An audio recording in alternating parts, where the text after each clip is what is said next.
O Hospital Geral de Goiânia realizou ontem a captação de um coração, 2 pulmões, córneas, fígado, um rim e o baço de um paciente com morte encefálica. Esta captação de múltiplos órgãos e de pulmões foram realizadas pela primeira vez aqui em Goiás. Para falar sobre esse assunto, a gente recebe aqui no estúdio o diretor-geral do HGG, André Braga. Boa tarde. Boa tarde, prazer estar aqui ao vivo com todos vocês. Por que Goiás até hoje não tinha feito ainda uma captação dessa de vários órgãos ao mesmo tempo? Nós temos que ter ciência que um procedimento como esse é um procedimento muito caro, de alta complexidade e que exige que toda a estrutura hospitalar tenha uma infraestrutura própria para isso. Via de regra, é um procedimento feito em hospitais públicos devido ao grande custo que é a demanda dele. E durante vários anos, não é segredo para ninguém que as nossas instituições públicas foram as crises, agravos. Com a medida correta que o governo do Estado de Goiás e a Secretaria de Estado de Saúde tiveram de passar a gestão de nossas unidades para as organizações sociais, com o IDTEC à frente da nossa instituição, a instituição, o Hospital Alberto Rassi, hoje é outro, completamente equipado, infraestrutura, insumos, equipamentos, equipe multitransdisciplinar, ou seja, todo um aparato hoje que diferencia a nossa instituição. Então, hoje, nós temos condições técnicas para realizar um procedimento dessa complexidade. E a gente pode falar, doutor, que essa captação é um marco da saúde pública aqui em Goiás? Nós estamos bastante satisfeitos, embora ele seja advindo de uma morte física, mas com ele nós conseguimos salvar no mínimo mais 5 vidas.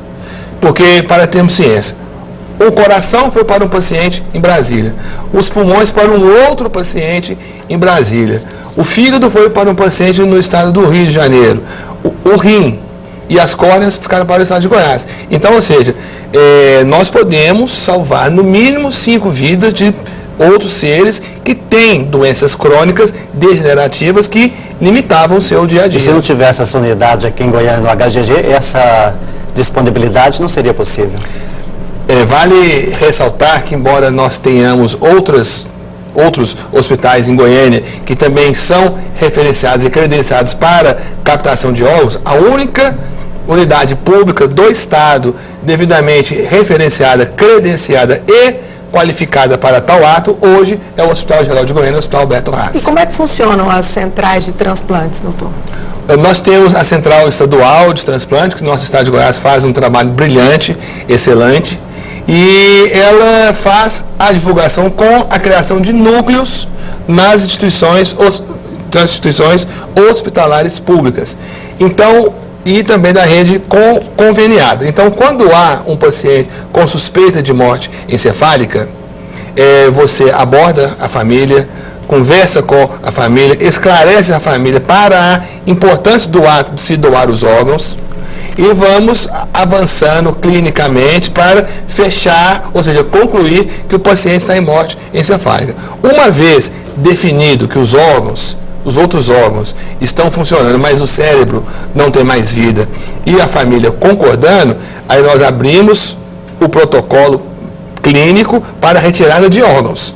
E aí são feitos testes para ver com qual o paciente está na fila de espera, se tem maior compatibilidade. Vale ressaltar que essa fila, nós temos uma fila hoje em Goiás de uma média de 1.080 pacientes esperando para fazer transplante e uma média de 23 mil pacientes a nível nacional esperando para fazer transplante. E isso tem que ser muito rápido, né? Já que sim, e a fila, TI, os órgãos podem... E a fila é uma fila que ela é nacional.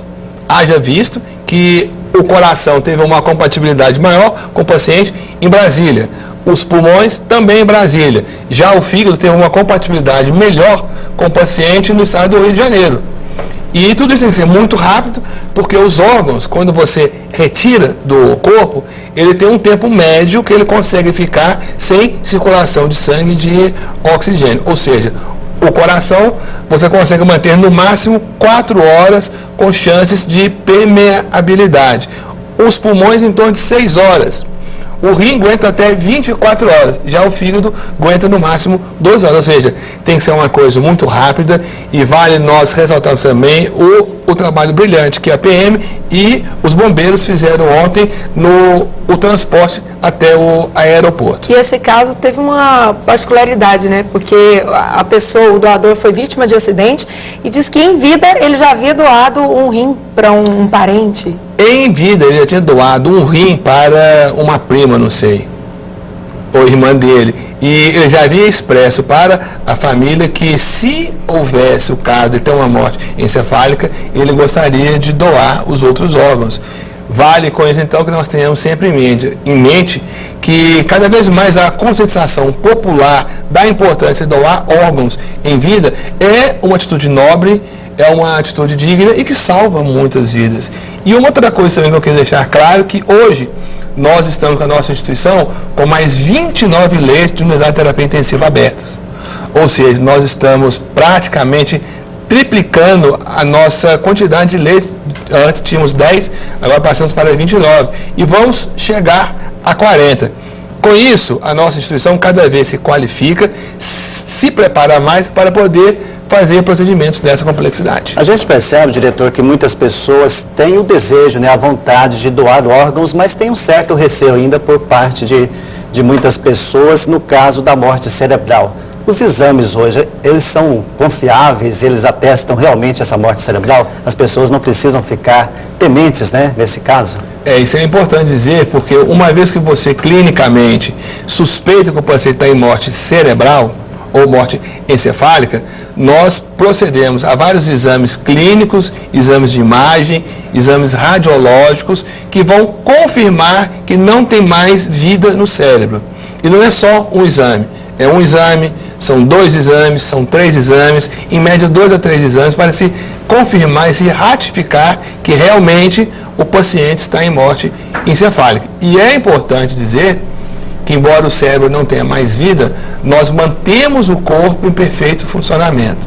Para quê? Os órgãos nobres, coração, pulmão, fígado, rins e as córneas e o pâncreas e o baço, e os intestinos também, possam ter condições de serem transplantados. Então, a partir de agora, esse procedimento deve voltar a se repetir lá no Hospital Geral de Goiânia. Com certeza, nós temos convicção que nós estamos devidamente qualificados do ponto de vista técnico, de infraestrutura, e caso haja necessidade, estaremos sempre abertos para fazer esses procedimentos. Diretor, boa tarde, obrigado pela entrevista. Prazer, obrigado. Boa tarde.